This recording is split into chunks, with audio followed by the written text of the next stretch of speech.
हमारे साथ विनोद सिंह चौहान जी भी हैं, वरिष्ठ सहयोगी, हमारे साथ लगातार ये बिजली तंत्र को लेकर रिपोर्टिंग साथ साथ करते रहे। विनोद जी, जिस तरह से प्रावधान किए गए हैं, घोषणाएं किए गई हैं बिजली को लेकर, खासतौर से सरकार ने प्रावधान किए, किस तरह से इसे देखें हम?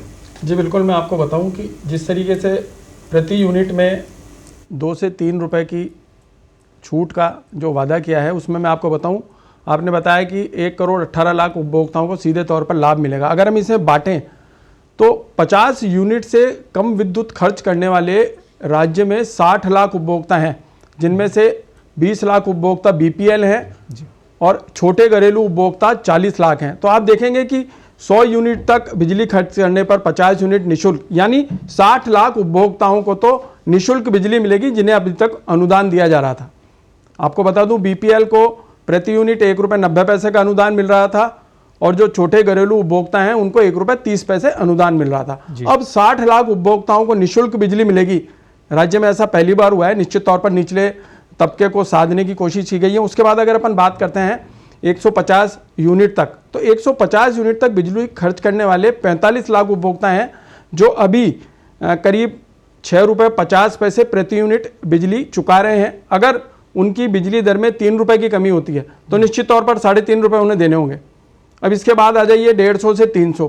अगर 150 से 300 की बात करते हैं तो ऐसे 8 लाख उपभोक्ता हैं जो 300 यूनिट तक बिजली खर्च कर रहे हैं और उससे ऊपर के 3 लाख से अधिक उपभोक्ता हैं। अगर 1 करोड़ 18 लाख का ग्राफ अपन देखें तो निश्चित तौर पर अधिकतम जो विद्युत दर में छूट दी गई है वो 667 रुपये तक सही बैठती है। और नीचे तबके की बात करते हैं अगर 100 यूनिट तक, तो 267 रुपये की कमी आएगी। हरीश जी की बात से मैं इस बात पे सहमति जताना चाहूँगा कि केवल टैरिफ में राहत दी गई है, स्थायी शुल्क और अन्य प्रकार के जितने भी सरचार्ज हैं वो यथावत रहेंगे। तो अगर आपका 2000 रुपये का बिल आता है तो मान के चलिए कि 600 रुपये कम हो सकते हैं, लेकिन 600 रुपये कम होने की जो बड़ी राहत है वो भी बहुत बड़ा दायरा कवर करती है। और जिस तरीके से मुख्यमंत्री ने कहा है कि 4500 करोड़ का अतिरिक्त भार आएगा, निश्चित तौर पर भार आएगा और सरकार वहन करेगी। निगमों को तो अनुदान सब्सिडी मिलेगी ही। दूसरी बात यह है कि किसानों को लेकर के जो दावा किया गया है वो भी इतने साल के बजट मैंने देखे हैं, लेकिन पहली बार किसी सरकार ने कहा है कि हम 2 साल में जो पेंडिंग पड़े हैं 3,25,000 कृषि कनेक्शन। मैं आपको बता दूं कि सरकारें आई गई हर साल 30 से 40 हज़ार कनेक्शन ही दे पाती हैं।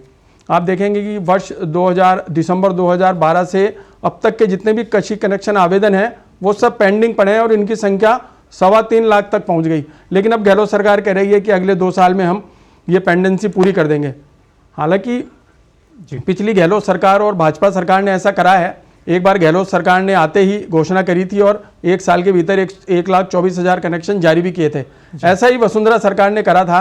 उन्होंने भी जाते जाते घोषणा करी थी कि हम 1 साल में 2 लाख कनेक्शन देंगे और वो भी 1,16,000 कनेक्शन देकर गए थे। निश्चित तौर पर अगर 2 साल के लिए आप बड़ी योजना बनाते हैं और आप फोकस करते हैं कि किसानों को कृषि कनेक्शन जारी करने हैं और लाभ देना है, तो 2 लाख या 2.25 लाख कनेक्शन दिए जा सकते हैं।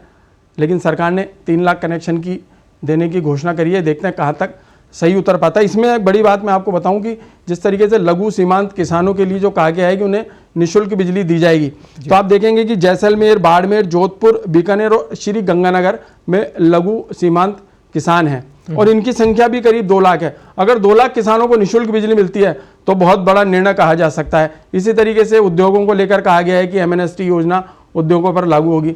आपको बता दूं कि राज्य में 40 लाख औद्योगिक उपभोक्ता हैं जो बिजली का उपभोग कर रहे हैं। और जिस तरीके से पिछले 2 साल में कोरोना की मार पड़ी है और बिजली का भारी बोझ उद्योग भी सहन नहीं कर पाए हैं, और अगर MNST योजना में उन्हें शामिल किया जाता है तो एक बड़ी राहत कही जाएगी। राज्य सरकार ने कहीं ना कहीं उद्योगों के साथ किसानों को और राज्य के हर तबके को, बिजली से जुड़े हुए हर तबके को साधने का प्रयास किया है।